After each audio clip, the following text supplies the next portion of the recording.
بسم الله الرحمن الرحيم. أعوذ بالله من الشيطان الرجيم. بسم الله الرحمن الرحيم.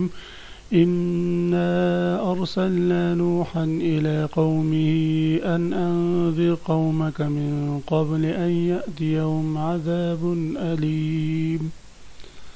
عزیز طلبہ، سبق نمبر 29 سورۃ النوح آیت نمبر 1 تا 4 آج کے سبق میں ہم پڑھیں گے۔ سب سے پہلے ہم ان آیات کریمہ کی لغوی صرفی و ترکیبی حیثیت جانتے ہیں، اس کے بعد پھر لغوی ترجمہ، پھر محاورہ ترجمہ و مختصر تفسیر ہم پڑھیں گے۔ عزیز طلبہ، ترکیب پر غور فرمائیں۔ ان حرف از حرف مشبہ بالفعل نازم اس کے لیے اسم ارسلنا نوحا، یہ جملہ اس کے لیے خبر واقع، نوحا یہ مفعول بھی ہے ارسلنا کے لیے، الی قوم متعلق بارسلنا کے ہیں، ان انذر قوم کا یہ جملہ تفسیر واقع ہیں ارسلنا کے فعل میں جو ارسال ہے اس کے لیے، انذر فعل فاعل قوم کا مرکب اضافی مفعول بھی من قبل متعلق بانذر کے ہیں، ان یأتیہم عذاب علیم، ان یأتیہم یہ جملہ بھی مفسر ہے، ان یأتی فعل ہم مفعول بھی عذاب اس کے لیے فاعل ہے، موصوف علیم اس کے لیے صفت ہے۔ قال فعل یا قومی، یا حرف ندا قومی منادہ مضاف اصل میں قومی تھا، یا حرف متکلم جو اس کو حذف کر دیا۔ انی لکم نذیر مبین یہ جملہ مقصود بن ندا ہے، لکم متعلق بنذیر کے ہے، نذیر یہ خبر ان کے لیے، مبین یہ اس کے لیے صفت ہے۔ ان اعبدوا اللہ واتقوا واتین ان تفسیریہ ہے، اعبدوا فعل فعل اللہ اللہ مفعول بھی، واتقوا واتیون ان دونوں فعلوں کا عطف اعبدوا پر ہے۔ یغفر لکم من ذنوبکم یہ جملہ جواب امر ہے، یغفر فعل لکم متعلق بیغفر کے ہیں، ضمیر اس کے اندر فاعل، من ذنوبکم متعلق بیغفر کے ہیں، ویؤخرکم الی اجل مسمى کا عطف یغفر پر ہو رہا ہے، الی اجل مسمى متعلق بیؤخرکم ہے، مسمى یہ صفت واقع اجل کے لیے۔ ان اجل اللہ اذا جاء لا یؤخر، اذا جاء لا یؤخر یہ جملہ ان کے لیے خبر واقع ہے، لا یؤخر یہ جملہ جزا ہے اذا شرطیہ کے لیے، لو کنتم تعلمون کاش کہ تم جانے، تعلمون یہ جملہ کنتم کے لیے خبر واقع ہے۔ لغوی ترجمہ اور ساتھ ساتھ لغوی صرفی تحقیق۔ انا ارسلنا نوحا ہم نے بھیجا نوح کو، الی قومہ اس کی قوم کی طرف، ان انذر قومک کہ ڈرا اپنے قوم کو، من قبل ان یأتیہم اس سے پہلے کہ پہنچے ان پر، عذاب علیم دردناک عذاب۔ عطا یأتی کا معنی آنا پہنچنا، انذر بمعنی ڈرانا۔ قال یا قومی موسیٰ نوح علیہ السلام نے فرمایا، یا قومی اے میری قوم، انی لکم نذیر مبین میں تم کو ڈر سناتا ہوں کھول کر، یعنی واضح وضاحت کے ساتھ میں تمہیں ڈر سناتا ہوں اور تمہیں تخویف اخروی اور دنیاوی کے بارے میں بتاتا ہوں۔ ان اعبدوا اللہ واتقوہ واطیعون، ان اعبدوا اللہ کی بندگی کرو، اللہ اللہ کی، واتقوہ اور اس سے ڈرو، واطیعونی اور میرا کہا مانو۔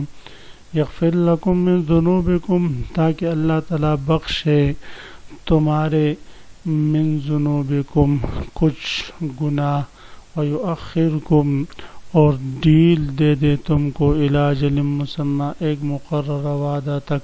ان اجل اللہ جو وعدہ کیا ہے اللہ نے جب آ پہنچے گا، اذا جاء جب وہ آ پہنچے گا، لا یؤخر تو اس میں ڈیل نہ ہوگی یا اس میں ذرا برابر تاخیر نہیں کی جائے گی، لو کنتم تعلمون اگر تم کو سمجھ ہے۔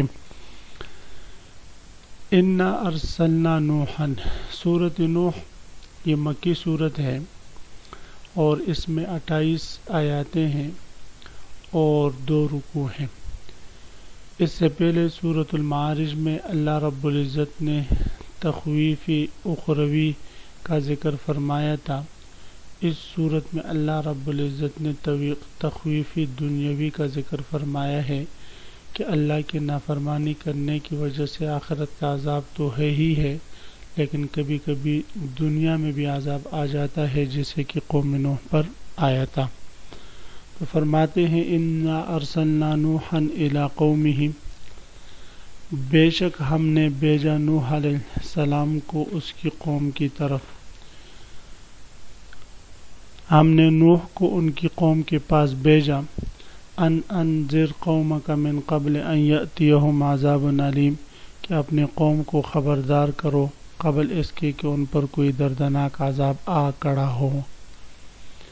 اس آیات کریمہ میں اللہ رب العزت نے حضرت نوح علیہ السلام کو ان کی قوم کی طرف بھیجنے کا ذکر فرمایا ہے کہ نوح علیہ السلام کو ہم نے ان کی قوم کی طرف پیغمبر بنا کر، رسول بنا کر بھیجا، اور رسالت کا مقاصد میں سے ایک بڑا مقصد وہ یہی تھا کہ انذر قومک من قبل ان یأتیہم عذاب علیم، کہ اللہ تعالیٰ کے دردناک عذاب آنے سے پہلے قوم کو باخبر کرے اور ان کو ڈرائے اور ان کو حق راستہ بتائے۔ قال یا قوم انی لکم نذیر مبین، تو نوح علیہ السلام نے اپنے قوم کو دعوت دینی شروع کی۔ سب سے پہلی بات ان نے یہ ارشاد فرمائی انی لکم نذیر مبین، کہ میں وضاحت کے ساتھ اور کھول کر تمہیں ڈر سنانے والا ہوں، یعنی عذاب علیم سے تم میں جو ہے ڈرانے والا ہوں، اور مبین کا مطلب یہ ہے کہ وضاحت کے ساتھ اور خوب کھول کر میں بات کہہ رہا ہوں۔ کیا بات ہے کہ ان اعبدوا اللہ، خالص اللہ کی بندگی کرو، توحید پر آ جاؤ۔ حضرت نوح علیہ السلام کے بارے میں ہے کہ یہ وہ پہلے پیغمبر ہیں جنہوں نے لوگوں کو، قوموں کو توحید کی دعوت دی ہے، شرک سے لوگوں کو روکا ہے۔ واتقوہ، اللہ ہی سے ڈرو، اللہ کا خوف دل میں رکھو، وآطیعون، اور میری کہا مانو، یعنی اللہ تعالیٰ کی توحید کی دعوت دی، حقانیت کی دعوت دی، اور پھر وآطیعون میں رسالت کی دعوت دی، یعنی انسان کی کامیابی کے لیے ضروری ہے کہ وہ توحید پر آئے اور نبی کی رسالت کو مانے۔ یغفر لکم من ذنوبکم ویؤخرکم الی اجل مسمی، فائدہ کیا ہوگا؟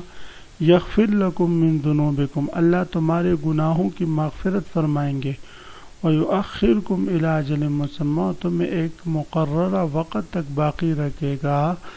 ان اجل اللہ اذا جاء لا یؤخر، بے شک جب اللہ کا مقرر کیا ہوا وقت آ جاتا ہے، لا یؤخر، تو پھر وہ مؤخر نہیں ہوتا۔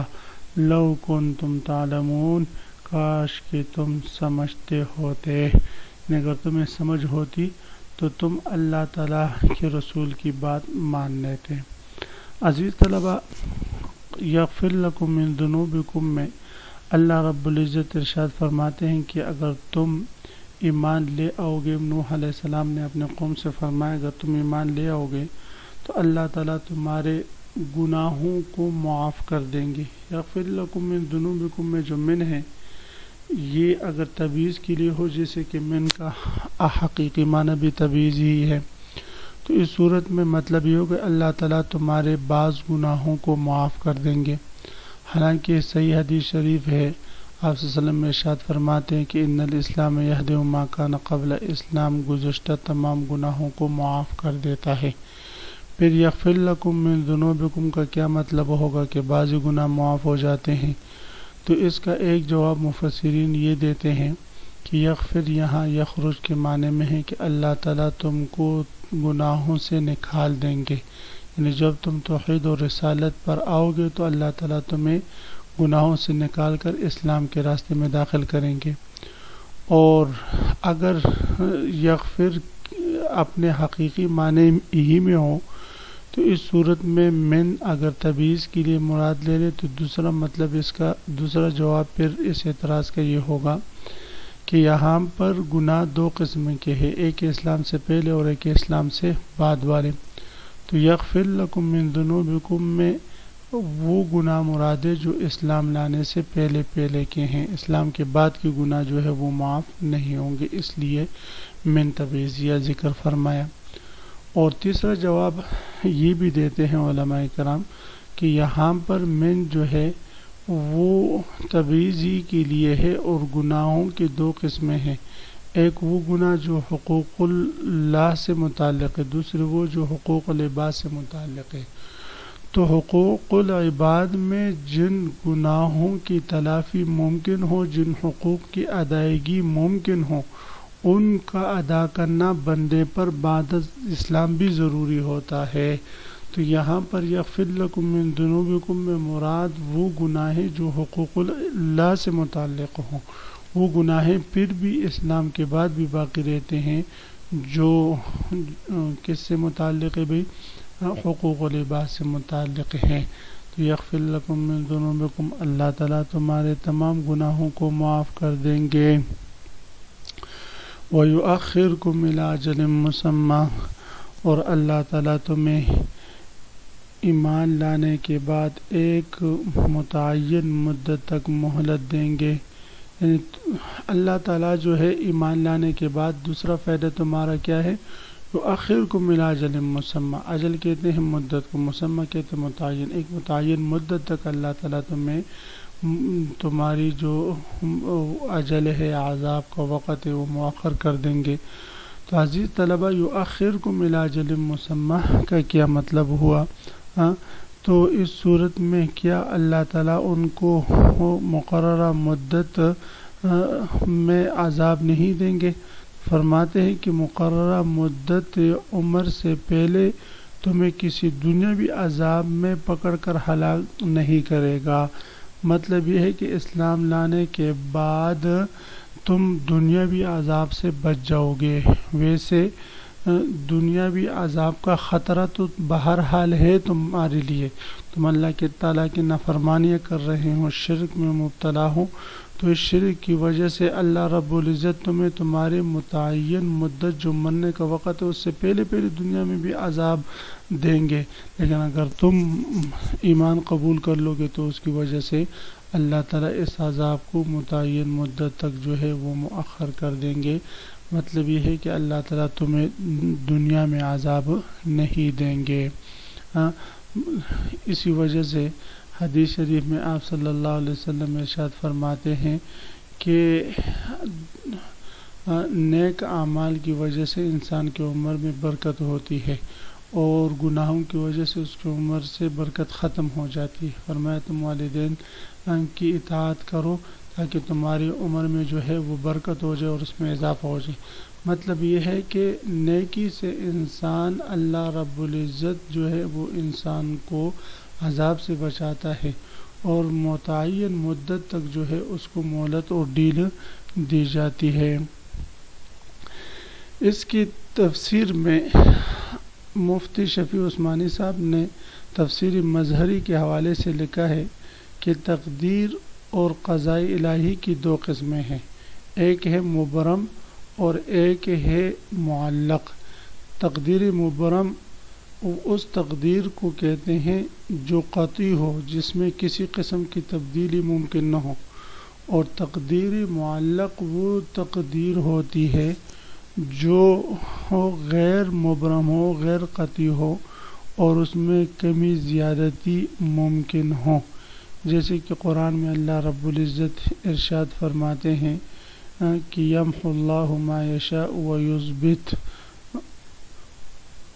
وعنده ام الکتاب، یعنی اللہ تعالیٰ لوح محفوظ میں محو اور اثبات یعنی ترمیم و تبدیل کرتا رہتا ہے، اور اللہ کے پاس اصل کتاب سے مراد وہ کتاب ہے جس میں تقدیر مبرم لکھی ہوئی ہے، کیونکہ تقدیر معلق میں جو شرط لکھی گئی ہے کہ اللہ تعالیٰ کو پہلے ہی سے یہ معلوم ہے کہ وہ شخص یہ شرط پوری کرے گا یا نہیں۔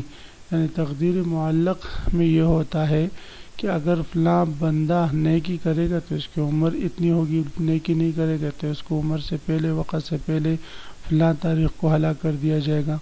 تو یہ جو تقدیر معلق کی بات ہوتی ہے اس میں تبدیل ہوتی رہتی ہے، اسی وجہ سے فرماتے ہیں آپ صلی اللہ علیہ وسلم ارشاد فرماتے ہیں کہ لا يرد القضاء الا الدعاء ولا يزيد في العمر الا البر، کہ تقدیر کو رد نہیں کر سکتی مگر دعا، اور عمر میں اضافہ نہیں کر سکتا مگر نیکی، والدین کے ساتھ حسن سلوک۔ تو یہ جو تبدیلی کی باتیں ہیں یہ تقدیری غیر مبرم یعنی تقدیر معلق کی بات ہو رہی ہے، تو تقدیر معلق میں یہ تبدیلی ہوتی رہتی ہے۔ تو اسی وجہ سے اللہ رب العزت ارشاد فرماتا ہے وَيُؤَخِّرُكُمْ، اور اللہ تعالیٰ تمہیں مؤخر کر دیں گے، تمہیں مہلت دے دیں گے، ڈیل دے دیں گے، الی اجل مسمى، ایک متعینہ مدت تک۔ یعنی ویسے تو تمہارے گناہوں کی وجہ سے تمہیں جلد عذاب دینا چاہیے، لیکن اگر تم ایمان قبول کر لے گے تو ایک متعین مدت تک یعنی موت تک تمہیں اللہ تعالیٰ جو ہے وہ ڈیل دے دیں گے۔ ان اجل اللہ اذا جاء لا یؤخر۔ اب کسی کو یہ شبہ ہو سکتا تھا کہ اللہ تعالیٰ نے ڈیل دے دی تو اس ڈیل کا مطلب یہ ہے کہ موت کا وقت بھی مؤخر ہو جائے گا، تو فرماتے نہیں، جب اللہ تعالیٰ کا متعین کیا ہوا مدت اور مقرر وقت موت کا وقت آ جائے لا یؤخر، تو اس میں ذرا برابر بھی تبدیلی اور تاخیر نہیں کی جاتی۔ لو کنتم تعلمون، کاش کہ تم ان باتوں کو سمجھتے۔ بس عزیز طلبہ، اسی کے ساتھ آج کے سبق کا اختتام ہوا۔ آپ حضرات اس کو خوب غور سے سنیں سمجھے۔ اللہ ہم سب کا حامی و ناصر، آمین۔ وآخر دعوانا ان الحمد للہ رب العالمین۔